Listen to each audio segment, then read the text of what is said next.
타이타닉에 무슨 일이 일어났는지 우리 모두 알죠? 그리고 혹시 잘 모르는 분들을 위해서 동영상들이 있죠. 어쨌든 제가 어렸을 때 아마 20대였을 때 그 이야기를 들을 때마다 궁금했어요. 왜 운전할 때처럼 브레이크를 밟지 않았던 거죠? 물론 배에는 브레이크가 없으니까요. 하지만 왜죠? 제일 먼저 떠오르는 것이 배는 물에서 움직인다는 거예요. 이런 물에서 브레이크를 어떻게 밟아요?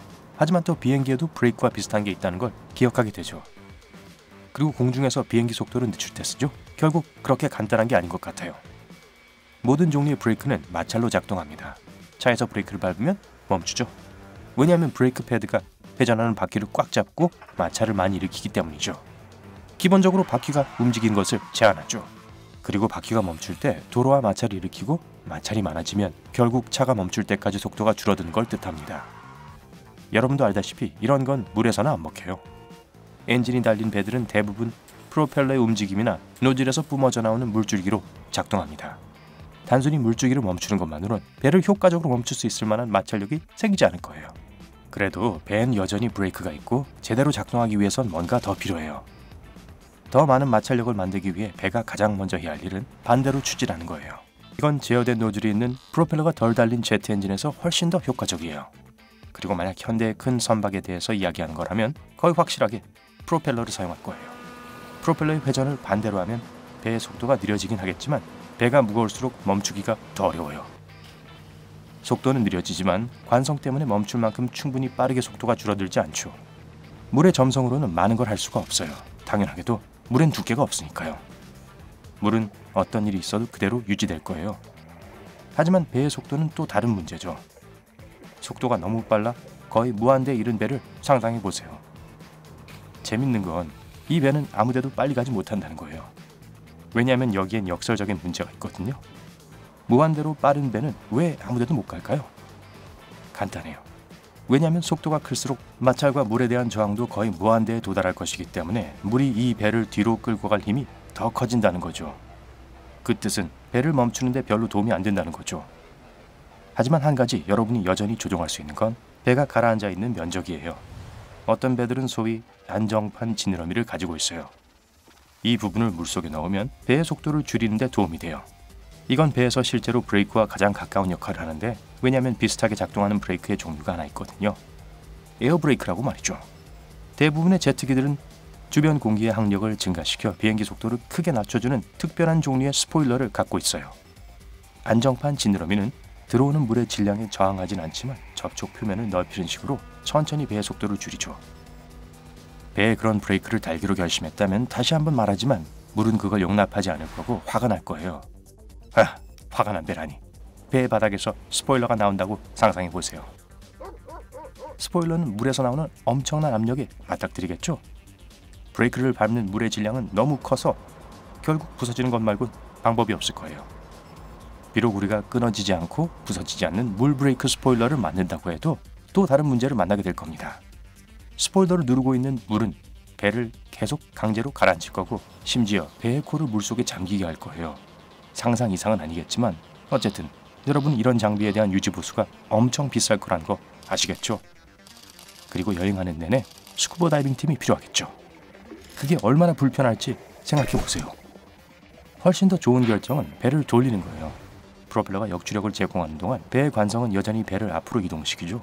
모든 배는 기본적으로 앞에서 물을 가르도록 만들어져 있고 배의 유선형 디자인은 마찰을 낮춰주도록 만들어져 있어요. 배가 선회하면 관성을 줄이면서 속도는 내려가죠. 대체로 배는 비상제동 장치도 필요 없어요. 보통 역주력 없이도 이동할 수 있는 공간이 충분하고 현장에 있도록 배는 닻을 내릴 수도 있죠. 저도 알아요. 닻은 우리가 잡고 있던 브레이크잖아요. 하지만 이 방법은 액션 영화를 위해 남겨두세요. 닻이 해저에 닿기라도 하면 한치도 움직이지 않을 거고 결국은 배가 물속에 빠지게 만들 거예요. 순식간에 모든 것이 재앙으로 바뀔 거예요. 그 전략을 실행한 유일한 방법은 지금까지의 모든 방법을 쓰는 거예요. 엔진의 역회전, 급선회, 그리고 속도가 내려가면 배가 선회하는 쪽에서 닻을 풀어야 하고요. 닻의 케이블이나 체인에 과중한 압력이 가해지지 않았을 때만 작동될 거예요. 그리고 일반적으로 소형 선박에 더 적합하죠. 모든 게 제대로 됐다면 배는 닻을 내린 지점 주위를 회전하겠지만 더 이상 나가진 않을 거예요. 그럼에도 불구하고 이런 식으로 배를 멈추는 건 굉장히 극단적이고 만약 실수라도 생겼다면 잃는 것이 더 많아요. 대부분의 경우 소형 선박들은 속도를 늦추기 위해 사이클링 방법을 사용할 겁니다. 다 때문에 배가 침몰할 위험을 감수하는 것보단 방향키를 최대한 멀리 내려놓는 게 더 나아요. 여러분은 작은 요트나 모터보트가 기동성이 훨씬 뛰어나기 때문에 상황이 훨씬 더 나을 거라고 생각할지도 모르겠지만 이것들은 더 빨리 가기도 하죠. 그리고 속도가 더 클수록 멈추기 전에 더 멀리 가게 되죠. 배의 속도를 늦추고 반응하는 데 필요한 평균 시간은 5초 이상이에요. 시속 80km로 달리는 평균 9m 길이의 배가 있다고 합시다. 5초면 이 배가 자기 길이에 12개를 더 갈 수 있는 시간이죠. 대재앙의 시작이겠죠. 만약 두 대의 배가 비슷한 속도로 서로를 향하고 있다면 충돌까지의 거리는 절반으로 줄어들 것이고 충돌은 거의 불가피해질 겁니다. 다행히도 그런 경우는 있을 수 없어요. 아무도 전속력으로 가면서 방향키에 주의하지 않고 놔두지 않아요. 그리고 대부분의 경우 다른 배들은 바다에서 뚜렷하게 보이죠. 하지만 또 다른 문제가 엄청난 위험을 제기합니다. 배는 크기가 다양하죠. 그건 여러분에게서 다른 배가 얼마나 멀리 떨어져 있는지 구별하기 훨씬 어렵다는 뜻이에요. 저 멀리 있는 큰 요트일 수도 있고 아니면 이미 가까이 와 있는 작은 배일지도 몰라요. 특히 날씨가 나쁠 때 바다에서 구별하기는 쉽지 않아요. 효과적인 정지 방법이 별로 없는 이유 중 하나는 좋은 신호 시스템을 가지고 있기 때문이에요. 여러 개의 에어혼은 배의 소리보다 더 크게 울릴 수 있어요. 직접 들어보면 놀랄걸요? 배가 여기에 있다는 것을 주변에 알릴 수 있는 또 다른 방법은 프로젝터 불빛으로 신호를 보내는 거예요. 가장 어두운 밤에 가장 짙은 안개를 뚫을 수 있죠. 그래서 전반적으로 배들은 제자리에 멈출 수가 없어요. 왜냐하면 물 위에 떠 있기 때문이죠. 하지만 선원들은 급정지와 관련된 문제를 피하는 방법을 익혔습니다. 문제를 예방하기 위해 위험한 행동을 하는 것보다 경고를 받는 것이 훨씬 나은 거죠. 그리고 여러분이 뉴스에서 보는 앵커들은 배에서 커리어를 시작하지 않았어요. 혹시나 했어요.